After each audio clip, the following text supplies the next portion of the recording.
অসমীয়াৰ এটা সংস্কৃতি আছে যে আমি খুব সংস্কৃতিবান মানুহ আৰু বাহিৰৰ মানুহে সেইটো চাই আমাৰ পৰা বহুত শিকে। আমি কিছুমান কথা ৭-৭ৰো যেতিয়া আমাৰ ঘৰলৈ আহে, আমি বৰপিৰা পাৰি দিয়াৰ নিয়ম, আলহী আহিলে আমি ঘৰত বহাওঁ, লাগিলে আমি তাত মনৰ অমিলেই থাকক। যেতিয়া বেমাৰ আজাৰ হয় আমি খবৰ লোৱাটো এটা আমাৰ নিয়ম, সেইটো আমাৰ সংস্কৃতি আৰু সেইটোৱে মই সৰুৰ পৰা এনেকুৱা ধৰণে শিকিছোঁ।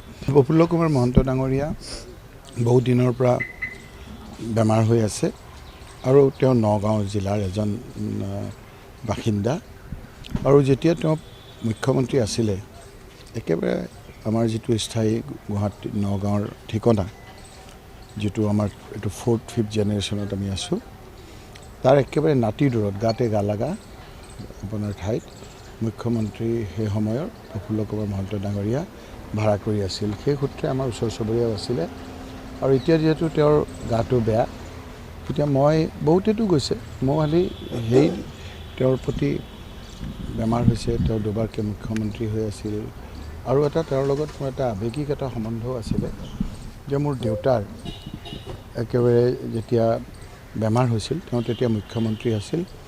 জয়শ্ৰী গোস্বামী মহন্ত মই ৰাতি এবাৰ ফোন কৰোঁতে তেওঁ ধৰোঁতে তেওঁ এটা ডক্টৰ টীম এটা পঠিয়াই দিছিল। পঠিয়াই দি তেওঁ যথেষ্ট এইবিলাক কথা বতৰাবিলাক আৱেগিক আপোনাৰভাৱে থাকে। আকৌ দেউতা গুৱাহাটীলৈ অহাৰ সময়তো মেডিকেলত ভালকৈ ট্ৰিটমেণ্ট কৰিছিল। অৱশ্যে সেই বেমাৰতেই দেউতাই মৃত্যুবৰণ কৰিছিলে। গতিকে এই ধৰণৰ কথা বতৰাবিলাকত কিছুমান আৱেগিক সম্বন্ধও থাকে।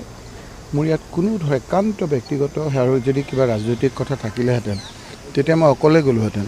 মোৰ পৰিয়াল লৈ গৈছোঁ, তেখেতৰ ঘৰৰ লগত যোগাযোগ কৰি মই যাম বুলি কৈছোঁ আৰু আপোনালোক কাকো এইকাৰণে খবৰ দিয়া নাই যে মানুহৰ এটা পৰিয়ালকেন্দ্ৰিক ঘৰুৱা সম্বন্ধ এই কথা বতৰাবিলাকক ৰাজনীতিকৰণ কৰিব মই নোখোজোঁ।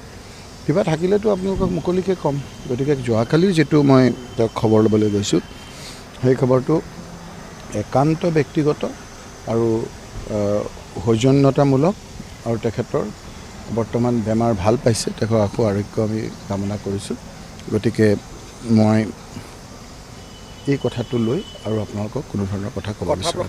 পুত্ৰইতো কোনো কথাই পতা নাই। পুত্ৰই মই দেখিলোঁ যে ভদ্ৰ ল'ৰা, তেওঁ বোধহয় আগতীয়াকৈ আমি যাম বুলি ঘৰত এটা পৰিৱেশ কৰিছিল, সেইকাৰণে মোক গামোচা এখন দি আদৰিছে আৰু মই তেওঁৰ দেউতাকক প্ৰফুল্ল মহন্তক গামোচা দি আমাৰ যিটো নিয়ম তেখেতক সন্মান জনাইছোঁ। তেখেতেতো এটা শব্দও কোনো ধৰণৰ উচ্চাৰণ কৰা নাই। মইহে তেখেতৰ লগত কথা পাতিলোঁ। তেখেতৰ পিছত ছোৱালীও ওলাই আহিলে, তেওঁৰ সৰু ল'ৰাটো ওলাই আহিলে। ঘৰুৱা পৰিৱেশত, একেবাৰে ঘৰুৱা পৰিৱেশত, ঘৰুৱা কথাত কেনেকৈ আমি সেই সময়ত আমাৰ ঘৰৰ আগত তেওঁ খোজকাঢ়ি গৈছিল, সেই কথা বতৰাবিলাকহে মই উত্থাপন কৰিছিলোঁ আৰু তেওঁ সেই কথাবিলাকহে আমি পাতিছিলোঁ।